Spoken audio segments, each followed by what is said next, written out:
What's it like doing the sacraments the first time? Is it overwhelming?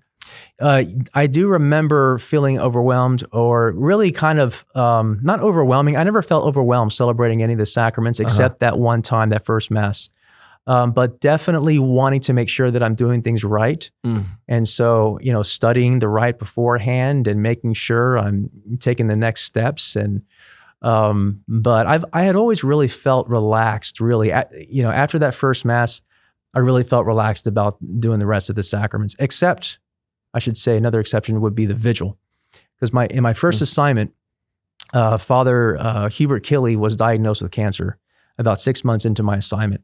Okay. And he had to go to chemotherapy. And so his health had declined so much that he couldn't do the Easter vigil. Oh, and that's usually the responsibility of the pastor. Yeah. Yes. And so my first year, I celebrated the entire Easter vigil. Wow. I'll never forget it. And it was 4 hours. Wow. Part of the reason was because I was, kind of checking along the way, make sure I'm doing the next steps. And so I'm kind of sitting there. Okay. All right. So this is the part where he comes up for the confirmation. Okay. So yeah. And this is your first time doing it. I mean, you've seen it as a parishioner. Right. And, helped out pastoral year. And that was, so I did have that, and my deacon year. But yeah, But actually being a priest up there. Being the one in charge, making sure it all does, like, people do what they're supposed to do. And yeah. That is so funny, because this past Holy Week, I was listening to a podcast, and one of the priests called in. He was a parochial vicar, and he said, "Oh, this is an easy time for parochial vicars, because everything falls on the pastor during Holy Week, right? Because it's the pastor who has to do all of those masses." Absolutely, yeah. But for you, it's your first year, my first year, and you get thrown into the deep end. Yeah, absolutely, yeah. It was. I'll just never forget it. And I remember him telling me about a few days before that it might happen. I didn't really believe it, so I didn't prepare at all. Oh, no. So it was like that evening is when he said, I was like, oh my gosh. And then I had to do it the second year as well. Wow. Yeah, I can't remember. It was, let's see, I was transferred out May 14th.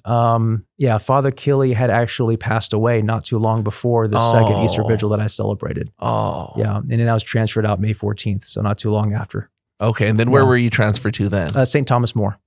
And how long did you spend there? I was only there for a year.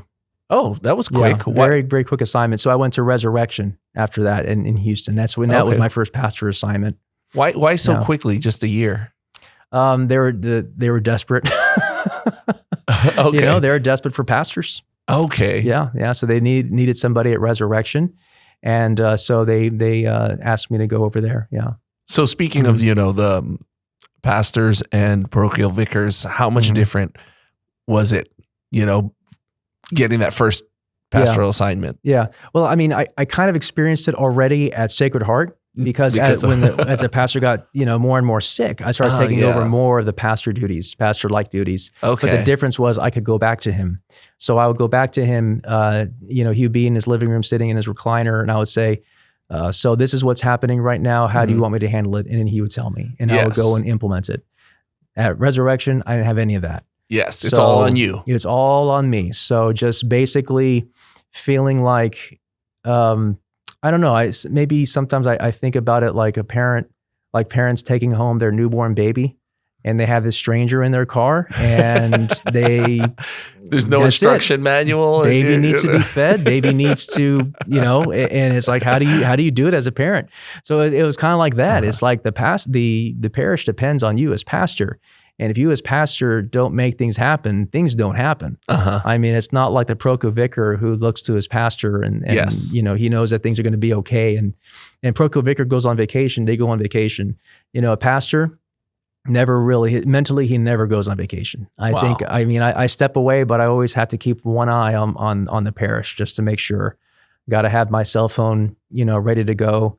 Or some form of communication, even if I'm out of the country for a pilgrimage, it's like the email's there, So yeah, but make this decision. Yeah. People are asking you to make a call on something. Okay. Yeah, there's that, and also the level and the complexity of the problems are far, far greater. When you're having to deal with legal issues and personnel, I would say personnel issues and legal issues are the biggest. It's the fires that come up that make the big difference. Yeah. Because aside from being the leader of the church, the parish, you're also like the CEO at the same time. That's right. That's right. Yeah. Wow. The finances, the legality, canon law as well as civil law, and and HR. So do they have handling classes HR. for that in the seminary to prepare you for that? When I was there, we had one class for that.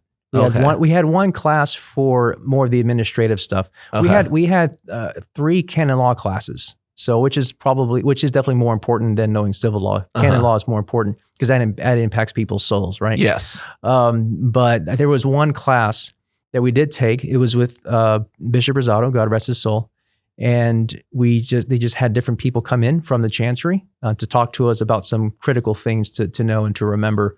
And I think they were basically teaching us things that we needed to know to at least keep us from running the parish into the iceberg. So it was like, one was like the HR person saying, okay, so this is how you handle, this is how you supervise, and also don't fire anybody without calling the chancery first. Okay. And that stuck in my head. Don't fire anybody until you talk to HR. So, but I remember that. Yeah. Now you're taking the reins at that church. How long were you there? At Resurrection? At that first, yes. Yeah, 5 years. 5 years. Mm-hmm. And then what? How was that? What was it like being there for 5 years? It was an adventure. It was beautiful, and it was sometimes terrifying. It was uplifting and sometimes burdensome. I mean, it was a whole gamut of things. I remember I had a Catholic school, so that was so uplifting to go and visit the kids. Yes. That for me was a break. Just go visit the kids. And talk to them and do different things for them, celebrate Mass for them. So I just remember that being a big highlight for the parish. And I also really enjoyed getting to know the people. And it was also a different culture for me. Because at least for parish culture, not my heritage, because I'm part Mexican. Okay. So I was born in Laredo, and I would get to know the folks in Laredo and getting kind of familiar with that environment. So in inner city Houston, in that area, it was basically like going to Laredo. So that was very familiar.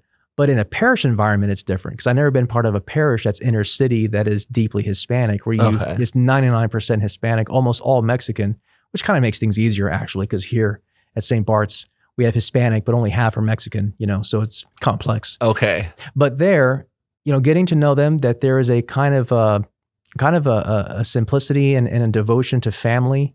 Mm-hmm. And I remember going to people's homes and blessing their homes and having meals with them, and just really enjoying that aspect of being a pastor. It actually says in canon law that a pastor must visit families.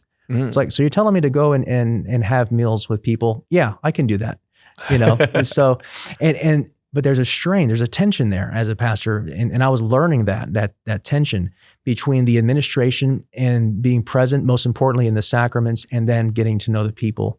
So that was difficult for me to strike that balance, because administration can literally swallow up everything. It can swallow up everything, because that tends to be, I tend to feel that as being more urgent than the other things, So in the other part of it, as my first assignment was just learning and having to learn fast and making mistakes that I wouldn't make now, but would be typical mistakes of a new pastor. And, in really relying on my mentor, who at the time was, he was Monsignor Schultz. Now he's auxiliary bishop. And he was very helpful too, those first years at Resurrection. And he helped calm me down, because again, another thing is, it's kind of like with parents with a new child. Again, they're very careful with everything. Oh no, the baby fell down. Did he break a bone? Yes. Yeah, you panic. And now the baby falls, and oh, if he's not crying, that's okay.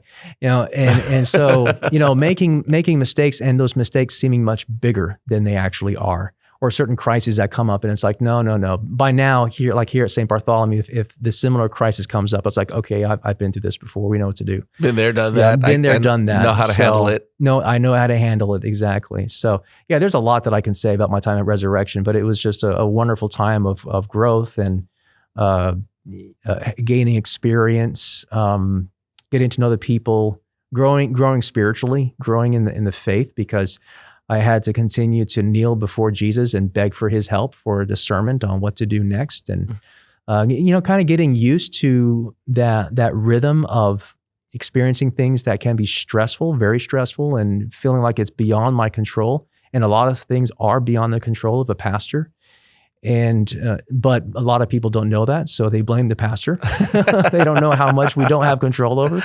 And also learning how to do right by the people, even if they don't agree. That's the other thing too. That was a big thing to learn.